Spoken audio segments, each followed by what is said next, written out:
les grands invités. 40 auditions, 135 personnes entendues et à l'arrivée, 50 recommandations. La commission d'enquête sur les modalités du contrôle par l'État et la prévention des violences dans les établissements scolaires a donc rendu son rapport. Et avec nous dans ce studio, ces deux co-rapporteurs. Bonjour Violette Spielbout. Bonjour. Et bonjour Paul Vanier. Bonjour. Vous êtes respectivement député Ensemble pour la République, ex-Renaissance, et député à la France Insoumise. Et vous avez donc dirigé ces travaux à l'Assemblée nationale. Les travaux de ce qu'on a souvent appelé la commission Bétaram. 56 heures d'audition de victimes, de responsables politiques aussi jusqu'au Premier ministre François Bayrou. Vous en tirez, Vincent le disait, 50 recommandations. On y reviendra. Mais d'abord, qu'est-ce que vous retenez de ces heures de témoignages que vous avez recueillis, Violette Spielbout? Beaucoup d'émotions, le choc parfois de témoignages extrêmement bouleversants, y compris pendant l'audition, l'émotion qui reste intense de la souffrance en fait de victimes qui aujourd'hui peuvent avoir 60, 70 ans et qui ont été violentées, humiliées, parfois victimes de violences sexuelles dans leur enfance et qui encore aujourd'hui nous ont fait ressentir l'actualité de cette souffrance.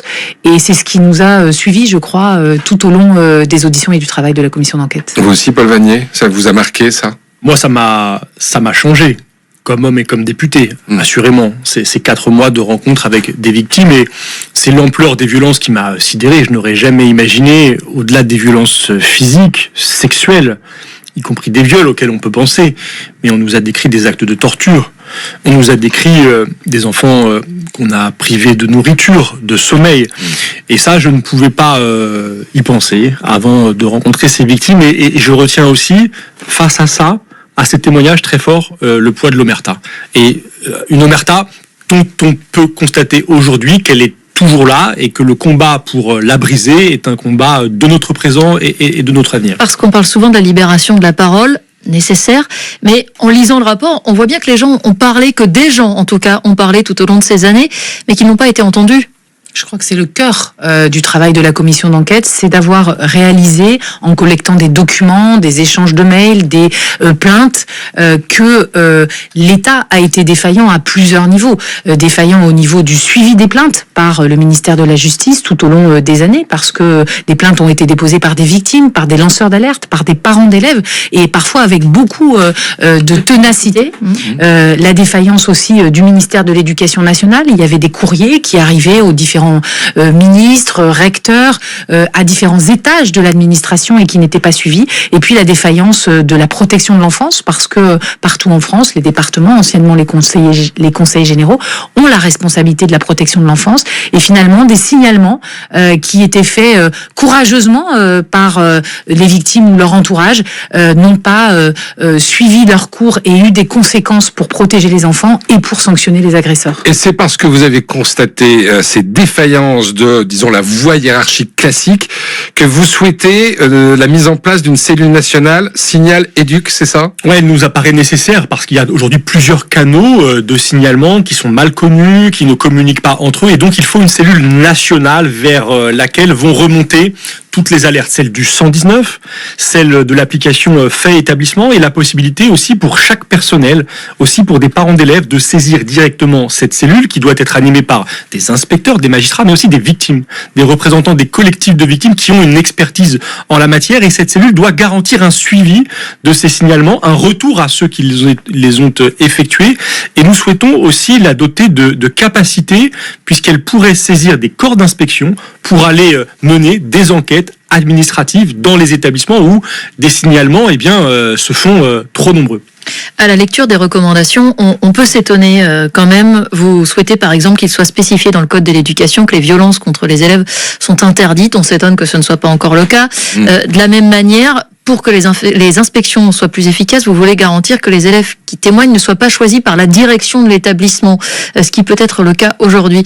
Et aujourd'hui, dans les processus que les inspecteurs d'académie ou les inspecteurs généraux ont, il y a effectivement dans les habitudes, dans leur fonctionnement, le fait que c'est l'établissement qui prépare les auditions des élèves avec plutôt des représentants élus des élèves, des élèves plus investis, un espèce de panel qui serait programmé pour que les inspecteurs puissent s'entretenir avec eux. Il y avait de temps en temps des choix inopinés, mais là, ce que nous avons proposé, c'est que systématiquement, il y a un appel au hasard aux témoignages d'élèves qui ne soient pas choisis par la direction de l'établissement, surtout dans le cas de violences systémiques ou d'une omerta qui aurait empêché les élèves de parler, et puis un appel aussi aux témoignages individuels qui voudraient se manifester.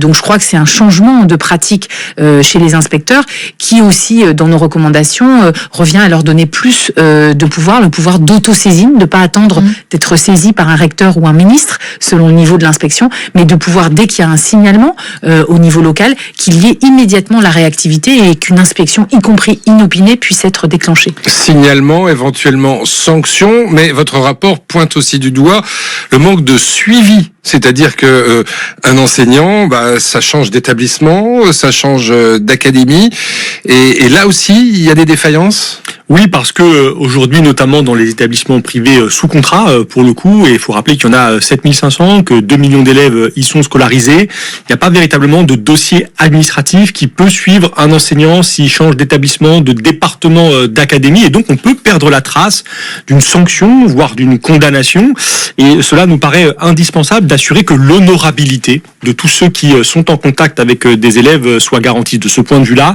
nous proposons notamment que l'accès au B2 du casier judiciaire, au FIGES, qui est un fichier qui recense un certain nombre de violences, soit plus répandu pour garantir que personne n'ayant commis des crimes, des délits vis-à-vis d'enfants ne soit au contact d'élèves. Ça existe par exemple sur les actes pédophiles. Ça existe plutôt pour le public. Dans l'enseignement public, c'est plutôt mieux garanti que dans l'enseignement privé sous contrat, même s'il y a aussi des enjeux au moment où les personnels entrent dans la carrière, ce contrôle est systématiquement effectué, mais ensuite, au cours de leur carrière, il faut aussi revenir parfois sur des situations pour s'assurer qu'il n'y ait pas eu une condamnation dans l'intervalle.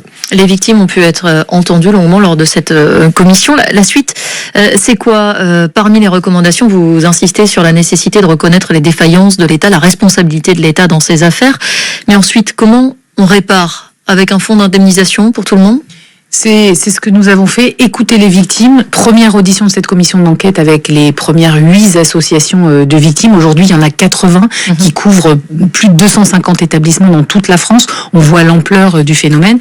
C'est leur avoir présenté les premières pistes de travail il y a un mois et les avoir rencontrées hier soir, toutes, pour échanger avec elles sur ces recommandations. Et la première, effectivement, qui leur parle et qui est très attendue, c'est la reconnaissance de la responsabilité de l'État, qui peut se faire de façon d'abord symbolique, par des plaques sur les établissements où il y a eu des actes de torture et de barbarie, où il y a eu des viols systémiques. Ça peut être aussi par une reconnaissance individuelle, et c'est ce fonds d'indemnisation qui serait mobilisable par un dossier individuel lié à ce que la victime a subi, et qui peut permettre d'avoir une indemnisation de l'État, mais aussi une reconnaissance, par exemple, d'une maladie de longue durée, notamment la souffrance psychologique, qui puisse être reconnue et prise en charge par la sécurité sociale quand on a été victime d'un manquement de l'État. Ça nous semble non seulement très attendu, mais très juste qu'il puisse obtenir cette réparation, même si elle ne sera jamais totale. Alors, réparation, et effectivement, il y a du symbole dans tout ça.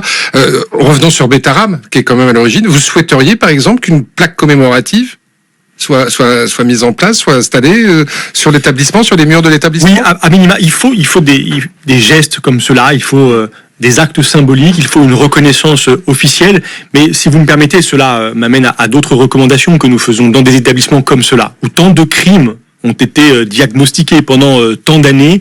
Il faut des sanctions après les contrôles. Il ne faut pas que ces contrôles restent comme ça, suspendus en l'air. Il faut des sanctions, et nous proposons donc d'élargir la gamme des sanctions qui seraient possibles, jusqu'à prévoir des fermetures administratives.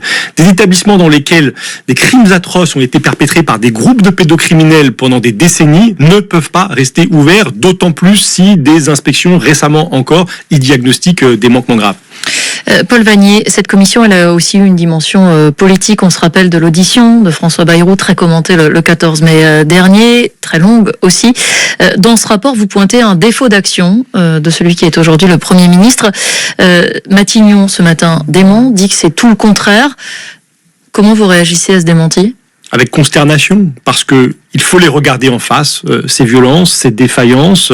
Il faut assumer ses responsabilités et nous documentons beaucoup de choses dans ce rapport. Et ça n'est pas un rapport Betaram, ça n'est pas un rapport Bayrou. Nous l'avons entendu parmi 40 auditions, mais nous regardons les choses telles qu'elles sont et nous constatons que depuis 1995, François Bayrou était informé des violences physiques, depuis 1998 des violences sexuelles, qu'il était alors ministre, président du Conseil général, qu'il avait les moyens d'agir, qu'il n'a rien fait. Et qu'en conséquence de quoi, des générations d'élèves ont vu ensuite leur vie ravagée. Il y a eu un rapport d'inspection en 1996, mais ce rapport est très contradictoire. Sa conclusion blanchit l'établissement. Or, il décrit aussi des châtiments corporels, notamment le supplice du perron, mettre un enfant quasiment nu la nuit, l'hiver, dehors, pour le punir avec des conséquences extrêmement graves. Et si moi j'avais été ministre de l'Éducation nationale à cette époque-là, si j'avais reçu, comme il a reçu ce rapport, j'aurais agi très différemment de ce qu'il a fait, car manifestement, après ce rapport, il n'a rien fait. Et on vous retrouve donc, Marie, au 3210. Nous sommes, je vous le rappelle, en studio avec les deux co-rapporteurs de la commission d'enquête sur les modalités du contrôle par l'État et la prévention des violences dans les établissements scolaires. Commission mise en place après le scandale Betaram. Ils vont pouvoir réagir à ce que vous allez nous dire, Marie. Vous nous expliquiez que vous avez fait 2 pensionnats, c'est ça ? Oui, j'en ai fait un, les 2 dans le Pas-de-Calais. J'ai fait, je devais avoir de 9 ans à 10 ans et un autre de 13 ans jusqu'à ma majorité. Donc c'était des pensionnats religieux ? Le deuxième, oui. Et pas le premier ? Non, le premier c'était un truc médical. J'avais un problème au niveau de mes os, donc j'étais dans une coquille pendant plusieurs mois, mais j'y suis restée 1 an et demi. Mais malgré ça, malgré que c'était médical, on avait quand même beaucoup d'humiliation, oui, beaucoup. Est-ce qu'on peut avoir une idée de ce que vous avez vécu ? Dans les dortoirs, je parle du premier établissement. Ouais. Dans les dortoirs, par exemple, on était entre 20 et 22 filles, fillettes. Et s'il y en avait une, on devait montrer notre linge en fin de journée à l'éducateur ou l'éducatrice qui était de garde. Et s'il y en avait une qui était sale, tout le groupe était puni. On se mettait à genoux, on avait le slip sur la tête et ils faisaient défiler d'autres groupes pour nous regarder, quoi. Oui, c'est le genre d'humiliation. L'humiliation. Oui. Et des humiliations, vous en avez connu également dans ce pensionnat religieux catholique, c'est ça ?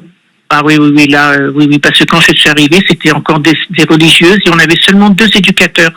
Et là, c'est pareil, on était 10 groupes de 20 filles, donc ça allait de 5 ans à 21 ans. Et là, il y avait un éducateur qui était très très mauvais. Là, il nous cognait dessus sans arrêt quand on faisait des petites fugues parce qu'on voulait aller voir comment ça se passait de l'autre côté de la rue. Et on franchissait le mur et quand on rentrait, il nous mettait en slip. On devait se mettre sur le dos et il sautait à pieds joints sur notre ventre. À tous, quoi. Si on était 5-6, c'était 5-6, quoi. Et on était battus sans arrêt et on avait beau se plaindre au directeur, mais il n'y avait rien qui fonctionnait. Donc on s'était dit que c'était normal. On avait beau se plaindre au directeur, il n'y avait rien qui fonctionnait. Mais non, parce que comment il disait que c'était normal, qu'on l'avait cherché. Alors comme à l'intérieur il y avait une espèce de prison qu'on appelait la passerelle à cette époque-là, c'était comme une prison et on était enfermé là-dedans. Voilà. Virginie Spielbout, Paul Vanier, vous entendez le témoignage de Marie. Ça fait écho à tous ceux que vous avez reçus lors de vos auditions. Oui, mais chaque témoignage différent, c'est glaçant.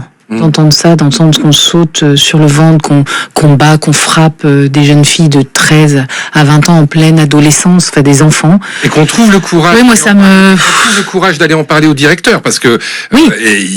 Il faut à ce moment-là prendre son courage à 2 mains quand même pour aller le dire au directeur. On entend finalement dans ce témoignage, c'est un système aussi de punition et de menace du pire avec ce lieu, la passerelle. Donc à chaque fois dans ces établissements, qu'ils soient publics ou privés, on sentait l'éloignement et l'enfermement dans ce que les élèves appellent souvent l'enfer et dans lequel il y a toujours la menace du pire si on n'obéit pas, si on ne se soumet pas. Donc il y a une très forte relation entre l'humiliation psychologique, les violences physiques et les violences sexuelles. Quelque part, c'est terrible d'entendre ça, madame. En tout cas, je sens à quel point encore aujourd'hui c'est présent. C'est la question que je voulais poser, Marie. Les années sont passées, sans doute les décennies. Est-ce que vous avez pu oublier ? J'ai cru avoir oublié, mais l'affaire Betaram comment je vous ai dit la dernière fois, parce que je suis déjà passé à l'antenne, et c'est vrai que Betaram, ça m'a réveillé. Ça fait ressurgir toutes les horreurs que j'ai subies et toute ma vie, parce que comment ma vie était un enfer, hein. Faut pas se leurrer. C'est pas des choses qu'on oublie quand le cerveau se réveille. Là, c'est tout très mal, quoi. Paul Vanier, quand on entend Marie, on se dit qu'on est qu'au début. En fait, que les témoignages que vous avez reçus sont qu'une infime minorité de ceux qui pourraient sortir dans les mois, années qui viennent. On est au début d'une vague de libération de la parole que j'espère être la plus profonde, la plus puissante possible. Il y avait à peine un collectif de victimes il y a 4 mois, il y en a 80 aujourd'hui. Nous avons reçu avec Violette Spielboot des dizaines, des centaines de témoignages. Nous avons fait 100 signalements au procureur ces 4 derniers mois pour signaler ces phénomènes de violence. Et moi, je veux saluer madame, je dire toute mon émotion en vous entendant, et à travers vous et à cette antenne, je veux aussi passer un message à toutes celles et ceux qui, comme vous, ont pu être victimes à un moment donné de leur vie de ces violences. Prenez la parole. C'est jamais trop tard pour se manifester. Jamais trop tard. Mais par quel créneau? Prenez la parole. Prenez d'abord, à mon avis, je crois que c'est une question pour sa propre famille, d'abord, je crois, et ensuite allez porter plainte. Porter plainte, même si les faits sont très anciens, même si les faits sont aujourd'hui même si les personnes sont décédées, même si les personnes sont décédées, parce que d'abord vous serez entendus. Nous avons un engagement du ministre de la Justice sur ce point, et des enquêtes seront ouvertes pour s'assurer que les criminels que vous allez peut-être dénoncer ne soient plus aujourd'hui au contact d'enfants et ne perpétuent plus aujourd'hui leurs crimes. C'est très important. Parlez pour vous, parce que la parole est salvatrice, et parlez pour nous protéger tous. Voilà Marie, en tout cas merci beaucoup de votre appel, et on salue tous là votre courage. Merci beaucoup pour ce témoignage. On a Hélène qui a fait le 3210. Je crois qu'on a Hélène qu'on avait entendu rapidement sur le répondeur. Bonjour Hélène. Bonjour. Bonjour. Ça nous renvoie dans les années 70, c'est ça? Tout à fait, dans un collège public. Oui, un collège public, donc là les choses sont claires. Racontez-nous, un prof d'anglais? Alors, un prof d'anglais, on appréhendait d'aller à chacun de ses cours. Les filles, surtout il humiliait les filles. Son bureau était sur une estrade. Quand on ne savait pas une leçon, il nous mettait sur l'estrade. Il nous frappait avec un tendeur dans les jambes. Il nous insultait. Il cassait tout. Il cassait sa chaise. Il se mettait en colère, dans des colères incroyables. Et quand on sortait, parce qu'on pleure évidemment, il nous prenait dans un coin, il nous tripotait. En nous disant, c'est pas grave mon petit, alors il nous tripotait les seins, les fesses, tout. Et un jour, en grandissant, au bout de, c'était pas loin de la 3e, avec une amie, on avait subi ça 3 années d'affilée, on en avait marre, on s'est rebellés, on en a parlé à nos parents, bon, bah écoute, t'as qu'à apprendre tes leçons. Voilà, il s'occupait pas trop, le proviseur on est allé le voir, il n'y a eu aucune réprimande.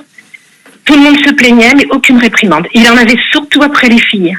C'était l'époque des professeurs tout-puissants, vous diriez ça comme ça, Hélène, oui. Face aux parents, notamment aujourd'hui, on déplore parfois que l'autorité des professeurs soit contestée. C'était absolument pas le cas à l'époque. Là, je pense plutôt que le professeur était, même si les parents râlaient, le proviseur protégeait les profs. Surtout celui-là. Et ça, on n'a jamais compris pourquoi. C'est en 3e, L'autorité, c'est pas ça. Non, bien sûr. Et ça, c'est un déferlement de violence. Et à nouveau, ce témoignage est glaçant. Peut-être qu'il peut me conduire à passer ce message. Là aussi, la plus petite violence, parce que là, c'est décrit d'abord, ce sont des humiliations, des violences psychologiques. Et puis, ce sont des violences physiques. Et puis, ce sont des agressions sexuelles. Il y a un continuum dans les violences. Et ce continuum doit nous alerter. Le premier geste, le premier mot violent doit être dénoncé, doit être contesté, parce qu'il peut précéder des gestes plus graves et des actes beaucoup plus graves. Je dis ça parce que, vous savez, on entend parfois l'idée qu'il y aurait des tapes éducatives, des claques éducatives. J'y mets tous les guillemets nécessaires. Aucune tape, aucune claque n'élève un enfant. Et ces claques doivent être dénoncées. Il faut enrayer le mécanisme le plus tôt possible. Le plus tôt possible, parce qu'elles peuvent dissimuler des actes plus graves encore, et parce qu'en elles-mêmes, elles font beaucoup de mal aux enfants. On parle avec vous de la violence en milieu scolaire, à la lumière de la commission d'enquête sur les modalités du contrôle et de la prévention des violences dans les établissements scolaires par l'État. On est avec les 2 co-rapporteurs, Violette Spielboot et Paul Vanier avec vous. On entend vos témoignages depuis 13 heures. Pierre a fait également le 3210. Bonjour Pierre. Bonjour. Oui, bonjour. Je sais que l'aspect politique vous interpelle et on va y venir dans un instant. Oui. Mais tout de même, une question sur ce que vous-même vous avez vécu, je crois. Alors moi, je l'ai vécu indirectement parce que moi, je suis arrivé dans un établissement à Reims qui s'appelle le Pensionnat du Sacré-Cœur. Donc, je suis arrivé en seconde, donc j'ai pas été directement concerné, mais j'avais des copains, des collègues de classe qui étaient là depuis la 6e, voire peut-être même en primaire. Et tout le monde parlait, on peut le dire, il est décédé cet homme-là. Le frère Marcel en 6e, il était pas clean. Et ils en avaient tous peur. Quand ils étaient en 6e, voilà. Et quand vous dites il était pas clean, c'est-à-dire les pensionnaires, bien entendu, ils allaient prendre leur douche. Et il avait des mains baladeuses, il était pas terrible. On parle de quelle période là, quelles années? Alors, moi j'ai eu le bac en 1981, donc ça se passe dans les années 75, enfin pour ce que les gens qui étaient avec moi, si vous voulez, 4 ans avant, si vous voulez, 4-5 ans avant. Et à Reims, il y a un autre établissement qui s'appelle les Jésuites, et il y avait un père qui a une rue à Reims qui s'appelait Charles de Sèze, et pareil, c'était plus qu'une main de fer. Et là, il y avait des sévices corporels sur les élèves, et cet homme-là a sévi pendant plus de 40 ans dans cet établissement. Voilà, donc c'est pas, il n'y a pas qu'à Bétharram. Oui, voilà, c'est ça qui est malheureux. Parce que c'était connu et d'une certaine manière admis. Dans la région. Ce qu'on disait sur Bétharram, c'était même dans tout le sud-ouest. Une menace aux enfants. Mais pas seulement parce que monsieur parle de Reims, mais on a travaillé aussi sur le cas du village d'enfants de Riaumont, à Liévin, dans le Nord, qui était un village d'enfants avec un internat pour des enfants placés par les juges pour enfants parce qu'ils étaient maltraités dans leur famille et qui est devenu ensuite une école hors contrat. Et on avait exactement le même système. Finalement, Bétharram, ça a été le démarrage grâce à l'investigation de journalistes autour des premières prises de parole de victimes, puis de l'action de Paul Vanier qui a poussé pour qu'on ait cette commission d'enquête qui a été votée à l'unanimité à l'Assemblée nationale. Et derrière cela, c'est partout en France, en Bretagne, beaucoup d'établissements, mais aussi dans le Nord, on vient de l'entendre avec le témoignage, dans l'Est. Et donc, quelque part, ce travail, il est utile, je crois, pour que on dénonce des violences passées individuelles, mais aussi que on voit tous les dysfonctionnements d'un système où aucun des responsables n'a pris au bon moment ses responsabilités pour protéger les enfants de potentiels agresseurs.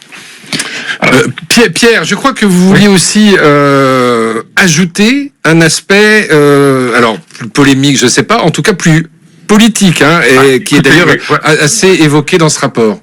Bon, alors, j'ai pas lu votre rapport, excusez-moi, messieurs, madame les parlementaires. Il vient de sortir, donc c'est pas grave. Oui, non, mais je l'avoue, j'ai pas pu lire ça. Bon. Par contre, moi, ce qui m'interpelle, c'est que le Premier ministre, je l'ai écouté à la télé, quand c'est sorti, c'était sur une radio concurrente à RTL, bien sûr, et j'ai écouté l'intégralité de ses explications. Je ne sais pas, je me souviens pas. Voilà, ça, je ne me souviens pas. Vous parlez de son audition le 14 mai dernier. Voilà. Donc, oui, c'était il y a 2 mois à peu près, un bon 2 mois. Voilà. Donc, moi, si vous voulez, je me souviens qu'il a prêté serment. Et donc, pour moi, quand on prête serment, c'est quelque chose d'important, à moins qu'il soit complètement amnésique, style Biden, ce que je ne crois pas complètement, il a fait parjure. Alors, qu'est-ce que vous attendez, vous, les parlementaires, pour le mettre devant parce qu'il a fait ça pendant son activité de Premier ministre, devant la Haute Cour de justice de la République, qui est là pour juger ce genre d'infraction. Alors, justement, Paul Vanier, vous avez souhaité, vous, que François Bayrou puisse être poursuivi pour faux témoignage. La présidente de la commission a estimé que ce n'était pas possible au regard des déclarations qui ont été faites. Maintenant, c'est au bureau de l'Assemblée de décider d'éventuelles poursuites judiciaires, c'est ça ? Exactement, ce que je peux dire en réaction à cet auditeur. D'abord que François Bayrou a à de très nombreuses reprises fait varier sa version des faits et manifestant à travers ces versions successives que la première de ses déclarations devant les députés le 11 février dernier à l'Assemblée nationale dans l'hémicycle était un mensonge, notamment lorsqu'il a affirmé avoir été totalement ignorant de faits de violence à Bétharram, sous serment devant nous.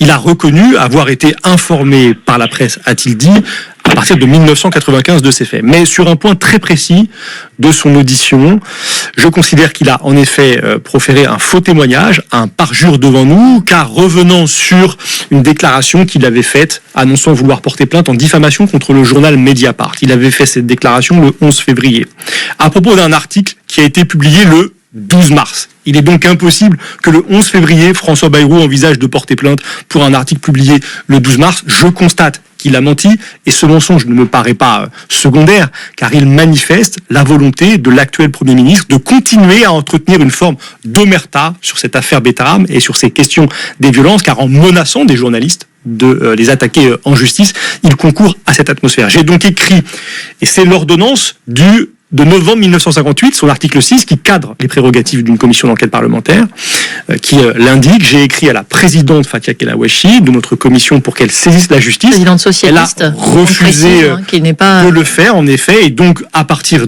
d'aujourd'hui, du 2 juillet, puisque depuis ce matin, le rapport est publié, c'est le bureau de l'Assemblée nationale qui peut engager ces démarches, et avec mon groupe parlementaire, le groupe de la France Insoumise, nous allons lui demander de le faire. Vous avez une lecture différente ou pas, Violette Spilbeau? Je rappelle que vous, contrairement à Paul Vannier, vous n'êtes pas, j'allais dire, du même bord politique, puisque vous êtes député Ensemble pour la République. Hein. Mais nous, on a fait un travail transpartisan tout au long de cette commission d'enquête. On a 50 recommandations communes. Et il y a un paragraphe dans ce rapport de 360 pages qui est signé uniquement par Paul Vannier et qui concerne cette partie sur l'audition de François Bayrou. Moi, j'estime que François Bayrou s'est défendu avec toute sa sincérité et sa force très longtemps, d'ailleurs pendant ces 5 heures et demie d'audition. Et j'estime que cette commission d'enquête que nous avons menée sur tous les établissements en France, elle n'est pas là pour réouvrir la guerre scolaire, pour faire la guerre à François Bayrou personnellement, mais pour faire la paix avec toutes les victimes partout et mettre sur le papier dans ce rapport la responsabilité partagée de l'ensemble des responsables de l'éducation nationale, de la justice et des ministres successifs qui, dans une inaction générale de l'organisation de l'État, ont pu laisser perdurer ces violences sur les enfants, ces violences terribles sur les enfants.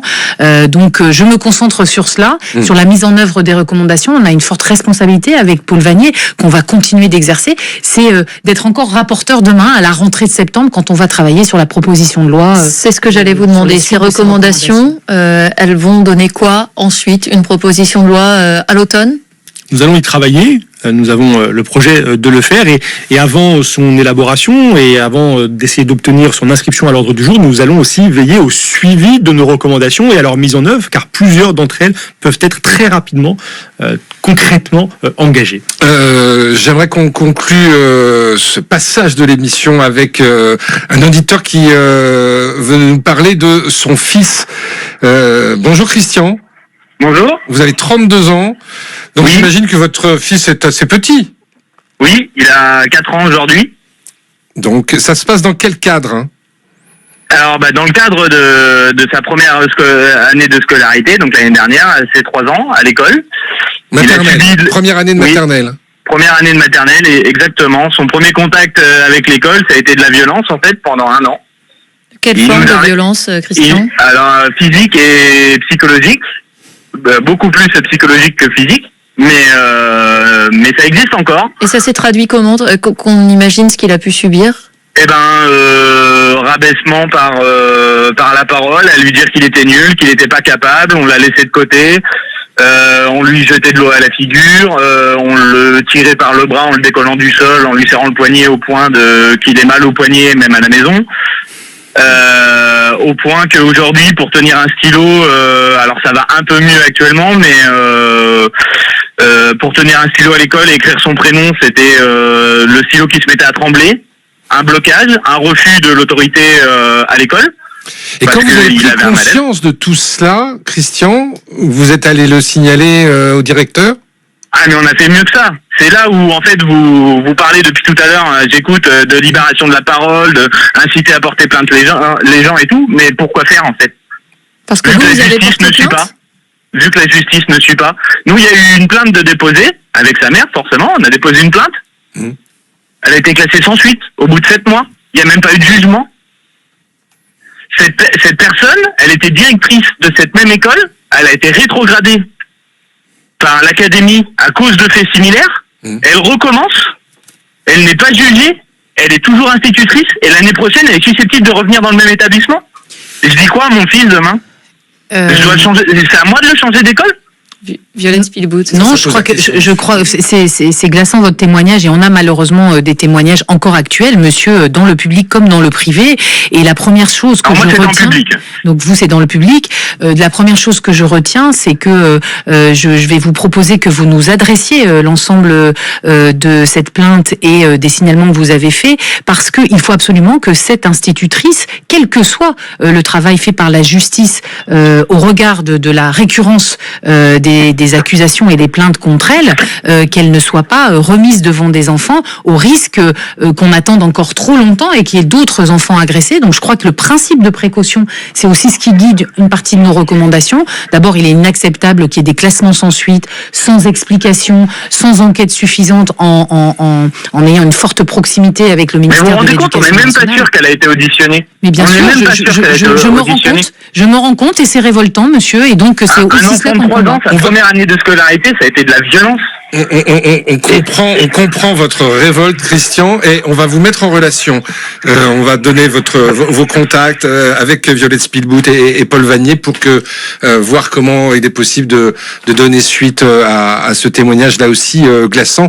Et là, ça se passe pas dans les années 70. Bien sûr. Ça se passe en Et ça doit donc s'arrêter s'il y a d'autres enfants menacés. Merci en tout cas Christian de votre témoignage. Merci à Pierre, merci à tous ceux qui nous ont appelés pour donner suite, témoigner après la publication ce matin du rapport de cette commission d'enquête sur les violences commises en milieu scolaire. Et merci à nos deux invités. Merci à vous. Merci à vous, et on s'excuse auprès de Jacques qui voulait intervenir également pour témoigner, mais on aura l'occasion de le faire, j'imagine, très rapidement avec une nouvelle émission autour de ces violences scolaires. Merci beaucoup.